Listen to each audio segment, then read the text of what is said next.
On va parler maintenant de sécurité, principale préoccupation des Burkinabés et priorité numéro 1 de votre gouvernement. Sous votre leadership, l'armée a acquis et continue d'acquérir des équipements et de matériel de guerre de pointe. Peut-on dire que nos forces combattantes sont maintenant équipées pour anéantir l'ennemi? Oui, l'équipement, nous allons continuer à nous équiper. Comme je vous le disais, on n'est même pas à 15% de ce que nous souhaitons. Dans ce mois de mai, vous verrez beaucoup de choses qui seront là et ça va continuer parce que sachant d'où nous venons, on vient de très loin et donc il faut préparer de sorte que les générations à venir ne connaissent pas ces situations. J'ai eu à le dire le 17 février, si je ne me trompe, en salle. Les gens ont peut-être maintenant compris comment est-ce que l'impérialisme a préparé nos armées pour pouvoir maintenant envoyer le terrorisme et voilà, déstructurer nos États et mieux nous exploiter. Je vous prends un exemple. J'ai parlé en 2020 de comment c'était. Si vous cherchez des militaires qui étaient en opération en 2019, à côté, dans la zone de Pensa, Kelbo, Tauremba et autres, imaginez pendant ce temps, on déployait des militaires 300 à 350 avec une centaine de Kalachnikov, peut-être une dizaine, une vingtaine de gilets. Ils sont là, beaucoup sont vivants, vous verrez. Donc défaut d'équipement. Et lorsque ils sont attaqués, les 200 et quelques, qu'est-ce qu'ils font? Ils sont obligés de courir. Et ça fait que les militaires même avaient surnommé les terroristes les monos, c'est-à-dire les moniteurs. C'est comme à l'école, les moniteurs venaient à 5 heures vous réveiller pour faire le sport, courir. Donc quand ils venaient attaquer à 5 heures, c'était la course. Et lorsque vous perdez confiance comme ça, pour reprendre confiance, ce n'est pas évident. Donc l'équipement avait fait que l'armée avait perdu un peu le visage. Et vous voyez que les terroristes se plaisaient de filmer les militaires en train de courir. Et ils partent galvaniser leurs combattants avec, les recruter et vraiment les mettre moralement au top pour combattre. Aujourd'hui, nous voulons équiper l'armée pour que le soldat reprenne confiance en lui. Lorsqu'il sort, il doit avoir confiance. Déjà, avec le minimum que nous avons, mais vous voyez l'exploit qu'ils font. Ils n'ont pas peur d'aller vers l'ennemi, ça veut dire que les soldats n'ont pas peur. Donc nous allons continuer de fournir des efforts pour mieux nous équiper et faire face. Monsieur le Président, en plus des équipements et du matériel, il y a beaucoup d'efforts également qui est fait pour le recrutement des hommes pour combattre sur le terrain. Bien sûr, ça va de pair. Vous avez remarqué que nous nous trompions énormément. Ce que nous constatons, ce n'est pas ce qu'on imaginait. Ils sont nombreux et aujourd'hui, il faut le reconnaître, il y a beaucoup qui viennent de l'étranger pour combattre au Burkina. Dans les rangs des terroristes, donc des mercenaires qu'on prend et venir, il faut qu'on recrute conséquemment pour mailler notre territoire aussi. Vous êtes dans une dynamique de réorganisation de l'armée. À quel stade en êtes-vous avec cette réorganisation? La première phase, c'était la mise en place de ces unités organiques et combattantes-là, voilà, les bataillons d'intervention rapide, pour répondre et contenir la menace. Parce que lorsque nous avons fait l'évaluation, il fallait ce genre de force-là pour contenir la menace. Là-bas, nous pouvons dire en tout cas, Dieu merci, nous avons fait un exploit au-delà de ce que nous imaginions. Voilà, nous avons pu former nous-mêmes ces bataillons d'intervention rapide, les équiper entièrement par, voilà, grâce au peuple. Donc, c'est la première phase. Les autres phases sont en train de suivre actuellement parce que les phases terrain et réorganisation doivent se suivre. Donc les forces seront bientôt relocalisées pour répondre donc à la situation présente. Donc la réorganisation va se poursuivre, d'autres types d'unités vont se créer et dans le cadre de l'AES aussi, il y a des forces qui vont être mises en place pour répondre à ces besoins-là. Justement, Monsieur le Président, vous étiez à Banfora, vous avez dit aux forces combattantes de se préparer à la guerre de haute intensité. Oui. Alors, faut-il s'attendre justement à d'autres réformes au sein des forces combattantes? Oui, des réformes, on peut le dire, c'est dans le sens de la réorganisation, parce que, comme je l'ai dit là-bas, le terrorisme sera vaincu. Voilà, ces criminels qui se baladent à moto là seront vaincus. Mais il faut se préparer à d'autres types de guerres. Il y a la menace partout, que ce soit autour ou bien la menace qui peut venir de loin. Donc, dans ce cadre-là, c'est une guerre conventionnelle qui peut durer. Donc, il faut se préparer à une guerre de haute intensité. Il faut pouvoir combattre dans le temps et tenir sur le terrain pendant très longtemps. C'est un autre mode de combat.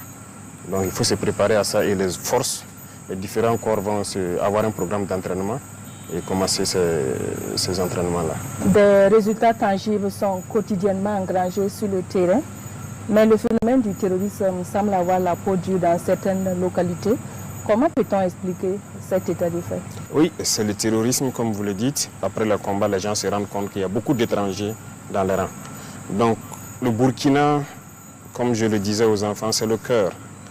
Donc, on cherche à broyer le cœur pour faire peur aux autres. Donc, nous sommes ceux-là qui devons accueillir le maximum. Donc, voilà pourquoi on se prépare conséquemment. Donc, c'est pas que c'est un phénomène nouveau. On s'attend à ça. Et on s'attend à pire que ça. Mais pour l'instant, je pense qu'on ne peut pas être en même temps partout. Comme vous l'avez remarqué, on ne communique pas beaucoup sur certaines choses, mais c'est zone par zone. Il y a des zones où on a mis beaucoup d'efforts, qui sont presque à 100% conquises. Il y a des zones aussi encore où on est en train de remettre l'effort. C'est petit à petit, nous allons reconquérir donc toutes les portions de terrain, parce que en les regardant faire, il faut conquérir et savoir comment consolider. Justement, Monsieur le Président, vous avez parlé tout à l'heure d'acquisition de matériel.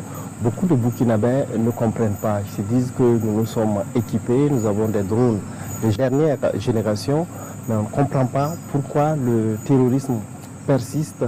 Rien que ce 23 avril, il y a eu donc des attaques. Comment est-ce qu'on peut expliquer cet état de fait? Alors, nous avons acquis vraiment beaucoup de moyens. Ça, c'est une chose. Les vecteurs aériens, on a pu réussir à former en tout cas la plupart des pilotes déjà, parce que nous avons anticipé leur formation avant d'acquérir. Sinon, tout moyen qu'on acquiert, il faut former ensuite. Donc, il y a un temps mort. Mais actuellement, avec les vecteurs aériens, nous avons donc cette chance d'avoir déjà des pilotes. Ils sont en activité. Mais, pourquoi il y a des attaques souvent? Il faut reconnaître qu'il y a certaines positions où les chefs d'éléments ne sont toujours pas au sérieux. Ils ne sont pas concentrés.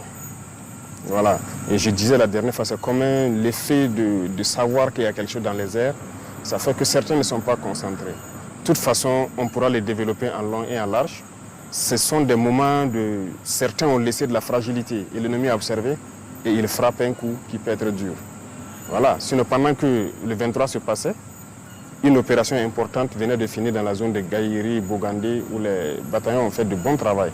Mais c'est pendant cette phase que d'autres ont prêté le flanc. Parce que ce n'est pas parce qu'il y a des drones en l'air qu'il faut dormir. Ce que nous voulons, c'est qu'on puisse être alerté. Parce qu'actuellement, en permanence, il y a des drones dans le ciel. En permanence. On veut juste que les positions puissent dire, on les voit venir. Et beaucoup arrivent à le faire. Vous avez suivi Djibo. Ce sont les observateurs qui ont vu venir l'ennemi et ont alerté le drone qui est venu participer au combat. Vous avez suivi Touéné, Gawa, beaucoup de positions arrivent à le faire. Mais il y a certaines positions où malheureusement, lorsque vous entendez qu'ils sont attaqués, on est sous le feu. Comment est-ce que vous avez pu être surpris? Il y a un problème. Ce n'est pas parce qu'il y a des drones qui ne mettent plus de guetteurs qu'on ne prend pas toutes ces précautions. Donc là aussi, c'est des choses qu'il faut corriger et nous sommes là-dessus. Voilà, c'est des choses qui entachent la lutte, mais qu'il faille corriger. Il ne faut pas que les gens baissent la garde, croire que c'est fini. Il faut rester concentré. Voilà. Alors, Monsieur le Président, est-ce que ces terroristes bénéficient de complicité interne? Bien sûr, beaucoup. Beaucoup. Et la complicité interne, tout de suite, les cas dont je vous parlais, ceux-là qui ont été neutralisés, qui sont venus de l'étranger, qui partaient vers Mansilla, imaginez qu'ils sont passés par l'aéroport avec la complicité de quelqu'un. Parce qu'ils ont fourni tous les renseignements. Et les enquêtes ont démarré rien qu'hier. On va retrouver ces individus-là. Ils sont passés par la complicité des gens. Il y a des villages aussi qui sont complices, mais qui commencent à comprendre un peu. Dans l'armée, il y a des complicités. Voilà, il y a des fuites d'informations, beaucoup de choses. Et la complicité, sans la complicité, c'est difficile que l'ennemi soit renseigné. Donc même dans nos villes ici, il y en a qui sont là, des terroristes, qui les renseignent sur tous les mouvements, tout ce qui se passe. Voilà. Il y a des complicités. Alors des complicités aussi concernant des velléités de déstabilisation de la transition? Oui, mais ça c'est logique et ça sera permanent. comme on le dit, nous avons décidé de prendre nos responsabilités pour engager une lutte. Il va de soi que certains qui ont perdu leurs privilèges et leurs avantages se dressent contre nous. Maintenant, c'est à nous d'être vigilants. C'est ce qu'on fait.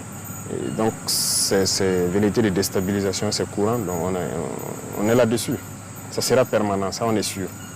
Voilà. Alors, on constate également une certaine forme, j'allais dire, de campagne de diabolisation des forces de défense et de sécurité, à travers la presse internationale, par exemple.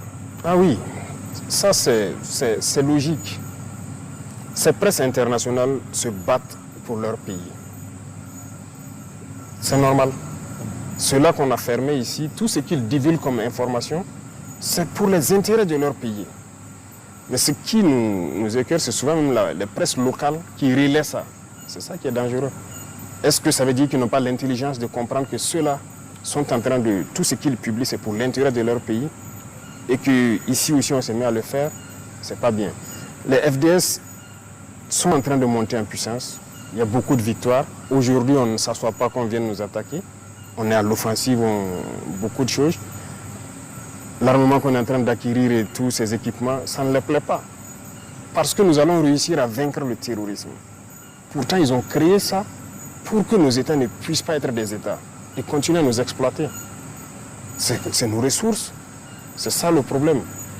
Mais si vous avez une armée, ils ne peuvent pas se permettre certaines choses. Donc c'est normal que leur presse diabolise, qu'ils inventent du mensonge, ils racontent tout ce qu'ils veulent, avec des complicités internes, malheureusement. Voilà, il y a des individus ici pour 2000, 3000 euros, ils sont prêts à écrire du n'importe quoi, envoyer là-bas. Voilà, et puis ils vendent leur patrie. Mais ce sont ces gens aussi qu'on combat, parce que ce sont des ennemis de la nation. Et c'est dangereux. Il ne faut pas aussi que nos presses se prêtent à certains jeux. Lorsqu'ils publient des choses là-bas, nous ici on prend. Quelle est la valeur ajoutée? Quelle est votre partition dans cette lutte-là? Et ils se battent pour les intérêts de leur pays là-bas. Pourquoi vous aussi vous allez les suivre? Même s'ils vous financent ou je ne sais pas quoi. C'est pas logique. Alors, parlant donc de combat sur le terrain, beaucoup de zones ont été reconquises justement grâce aux forces combattantes. Des PDI ont été réinstallés. Aujourd'hui, est-ce qu'on a des chiffres? Est-ce qu'on a des statistiques sur les zones qui ont été réinstallées? Alors, chaque semaine, le ministère de l'Action humanitaire donc, publie des chiffres. Donc, il nous envoie ça à travers le CONASUR. Il nous envoie ça en rapport aussi. Et on peut aussi constater que certains organismes qui refusaient de voir la chose, que ça évoluait, ont commencé à reconnaître effectivement que il y a du travail qui est fait. Beaucoup de villages ont rejoint et nous sommes en train de vouloir donc les accompagner pour qu'ils s'installent et pouvoir travailler efficacement. Les écoles aussi ont ouvert dans la plupart des cas. Beaucoup de routes qui n'étaient pas empruntables le sont aujourd'hui. Donc quand même, il y a une avancée significative, mais c'est des choses sur lesquelles, personnellement, nous ne souhaitons pas communiquer d'abord, parce que tout le pays n'est pas en sécurité. Et lorsque vous dites qu'ici c'est stabilisé, d'autres là-bas vont dire mais pourquoi vous ne venez pas chez nous faire le même travail? Pourtant, c'est par étapes en fonction de la complexité des terrains qu'on va s'engager. Des zones ont été reconquises, certes, mais comment comptez-vous consolider ces zones-là? Comment consolider? Je dirais que ça c'est un peu secret. Je ne pourrais pas vous dire exactement ce qui est en train d'être fait, mais il y a beaucoup de choses qui sont en train d'être faites sur le terrain. Et dans la même lancée aussi, nous avons exhorté les populations à participer activement à la défense. Parce que vous voyez, je disais que des gens partent en Chine souvent regarder la muraille de Chine, mais ça a été construit dans la guerre. Pourquoi ici, on ne peut pas faire des obstacles pour empêcher l'ennemi de pénétrer dans nos villes, dans nos villages? Donc avec les chefs de circonscription administrative, partout où je passe, je leur dis donc de mettre les populations au travail avec l'appui de FDS pour définir des périmètres où l'ennemi ne doit pas franchir. C'est à eux de créer les types d'obstacles qu'il faut, d'organiser le terrain et d'être aux aguets. Parce que c'est des comportements que nous devons adopter. Même si le terrorisme finit, nous devons nous mettre toujours en posture de guerre pour toute éventualité. Donc, les autres leviers de consolidation, je ne peux pas vous les détailler ici. D'accord. Voilà. D'accord. Alors, Monsieur le Président, des officiers et sous-officiers de l'armée ont été radiés donc pour fautes lourdes. Peut-on en savoir davantage sur ces fautes? Oui, c'est vrai que depuis un temps, il y a eu des cas. Lorsque vous êtes en guerre, un officier, on le confie des hommes. La vie des hommes est entre vos mains. Vous devez les commander et prendre toutes les mesures pour qu'ils puissent combattre et vaincre. Il peut arriver que vous combattez jusqu'à épuisement de vos moyens. Ça peut arriver. Là, vous êtes mort en héros. Mais lorsque l'officier ne prend pas toutes les mesures pour que ces hommes puissent combattre, les hommes ne sont pas... ils ne répondent pas d'eux-mêmes. Ils ont été formés pour exécuter des ordres. Je vais vous donner quelques exemples. Lorsque on a le renseignement de probables attaques, c'est diffusé. On peut avoir une zone. Et dans la zone, si on a plusieurs positions, on va les dire, il est possible qu'il y ait des attaques. Nous serons à côté. Il y a les drones qui seront pas loin, en tout cas à équidistance des différentes positions. Mettez-vous en alerte. Ça veut dire qu'il faut guetter. Et ça, c'est des cours que les officiers apprennent à l'école. Le poste d'observation, le poste de guet, tout le monde l'apprend. C'est toi, tu dois placer tes hommes à une bonne distance de ta base pour t'alerter quand on voit l'ennemi venir. Parce que l'ennemi pousse souvent ses motos, il ne va pas rouler. C'est rare qu'il roule venir. Donc, tu dois avoir un dispositif qui te permet de te renseigner. Et c'est à partir de ce moment que vous alertez à l'arrière. Aujourd'hui, toutes les positions ont minimum 2 moyens de communication, sinon 3. Et on a fait en sorte que toutes les positions soient en liaison directe avec le pilote de drone. Donc, ils n'ont pas besoin de passer même par leur chef pour appeler le drone et dire « je vois ça, venez traiter ». Donc, tout est réuni. Et autour, on a fait quand même une organisation du terrain pour permettre aux gens de combattre. On veut juste l'alerte. Ok, les guetteurs ont signalé ça. Et les avions vont intervenir. Et lorsque le renseignement est diffusé, et qu'on prend souvent le soin d'envoyer des missions, aller voir des dispositifs, vous dire d'aménager ça, de faire ci, d'organiser le terrain, vous ne faites rien. Un officier, vous ne dites pas aux hommes, il y a ce cours-là que tout le monde fait, l'OTC, organisation du terrain, camouflage. On vous alerte qu'il y a une attaque probable dans la zone, vous ne faites rien. Et subitement, on apprend, on est sous le feu. Comment vous pouvez comprendre? Et regardez, depuis un bout de temps, c'est la journée. Djibo a été attaqué en pleine journée. Heureusement, ils ont vu venir. On a pu intervenir à temps. Regardez Solé, c'est la journée. On n'a pas été alerté pendant que le drone était à côté.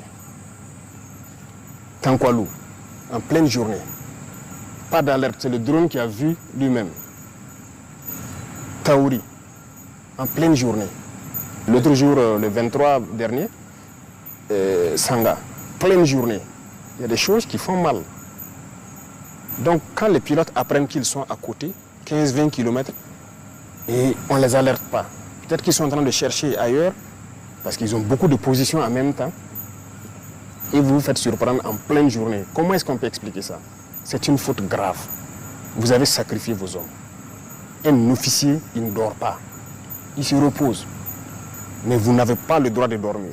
Et tout ce que vous commandez aux hommes de faire, ils vont le faire. Si l'homme n'exécute pas, vous les punissez. Jusqu'à la radiation aussi. Donc il y a des responsabilités et c'est lourd. Et les gens doivent se réveiller. On a eu des cas où des gens signalent l'arrivée d'ennemis. Les drones arrivent et ils les demandent donc c'est quel côté. On observe, on ne voit pas. Ils disent non, on avait signalé là-bas. On dit qui a signalé? Est-ce que tu as quelqu'un? Vous voyez les antennes, les pylônes là. Presque dans toutes les communes, il y a des pylônes. On dit aux gens même de monter là-bas et guetter au loin, ça vous permet de voir en profondeur. Ils ne le font pas. Les pilotes le demandent, est-ce que tu as mis quelqu'un dans l'antenne pour observer au loin, pour nous guider? Il dit oui. Et le pilote lui répond, vous mentez, je suis à votre verticale, il n'y a personne sur l'antenne. Il se rend compte maintenant que c'est la réalité. Mais vous mentez à qui? Ça, ce n'est pas un comportement d'officier. On a connu ces cas, beaucoup de cas comme ça. Donc, on ne peut pas être soucieux de la vie de vos hommes plus que vous-même l'officier sur le terrain. Donc voilà pourquoi, avant l'année passée, en J, on avait dit ceux qui veulent quitter l'armée n'ont qu'à quitter. Il y a une note du ministère de la Défense. Si vous ne quittez pas, vous allez assumer si vous fautez. Et pour moi, c'est une trahison. Lorsqu'un officier ne fait pas travailler ses hommes, ne prend pas toutes les mesures. Si vous prenez toutes les mesures et que vous combattez et qu'il y a des pertes, on peut comprendre. Mais lorsque les mesures ne sont pas prises, mais on va vous radier. Ça sera sans appel, parce que vous n'allez pas sacrifier les enfants des gens inutilement. Monsieur le Président, ces radiations n'auront-elles pas un impact sur la cohésion du groupe? Et la mort. La mort de pauvres soldats là. C'est ça. Le soldat est fait pour exécuter. Et c'est à vous, l'officier, de le dire, va te poster ici, tu observes et tu me rends compte. Et l'officier à son poste, il écoute en permanence. C'est à vous, l'officier, de dire le matin, faites des obstacles ici. Si vous ne commandez pas, le soldat meurt. Ça entache plus la cohésion. Il faut assumer. Et c'est ce qu'on a reproché d'ailleurs aux gens dans le passé. Il faut être ferme souvent. Voilà. La guerre ne se fait pas dans le laxisme parce que ça se paye cash. Ça se paye cash. Moi, j'ai été sur le terrain. Les hommes qui ont été sur le terrain me connaissent. On peut me trouver dur là-bas, mais on s'entend très bien. On va combattre, mais on va revenir vivant. Il n'y a pas de cohésion dans cette hypocrisie. Non, non, non. On préfère que les hommes puissent combattre, venir raconter leur bataille. C'est ça le plus important. Monsieur le Président, parlons maintenant de coopération militaire au sein des pays de l'Alliance des États du Sahel. Alors, quelles sont les actions concrètes qui ont été entreprises depuis la création donc, de cette alliance pour combattre le terrorisme sur le terrain? Merci, il y a eu beaucoup d'actions concrètes. Et c'est très réjouissant ce qui se passe sur le terrain. C'est devenu les mêmes armées. Il y a beaucoup d'actions qu'on ne peut même pas finir de citer. Les armées sœurs du Niger se retrouvent à exécuter des missions de l'armée malienne ou de l'armée burkinabé. L'armée burkinabé exécute des missions de l'armée malienne et de l'armée nigérienne. L'armée malienne aussi exécute des missions qu'on leur confie. Ça n'était pas donné. Voilà. Deuxième chose, la coopération sur le terrain. Les forces sont mélangées et combattent ensemble très souvent. Et donc nous réussissons ça, surtout donc, dans la bande frontalière avec le Niger. Nos forces combattent côte à côte actuellement. Dans le domaine donc, des appuis aériens, c'est fréquent. Voilà. Lorsque nous avons beaucoup d'opérations et qu'on est submergé, on peut faire appel aux vecteurs nigériens, aux vecteurs maliens qui viennent nous appuyer. Lorsqu'ils ont besoin de nous, on part les appuyer. Et en termes de frontières, il n'y a pas de frontières actuellement. Donc les vecteurs burkinabés rentrent où ils veulent. S'ils sont en fin d'autonomie ou quelque chose, ils peuvent passer la main aux vecteurs maliens ou nigériens. Pareillement, ils rentrent aussi sur notre sol, ils font la recherche. Voilà.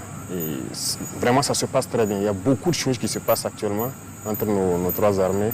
Et l'objectif, c'est de créer dans un futur proche, voilà, une brigade expéditionnaire pour le compte de l'AES qui pourra faire donc des manœuvres en toute autonomie partout dans l'espace AES. On l'a annoncé, mais maintenant le travail se fait en bas pour faire germer la force.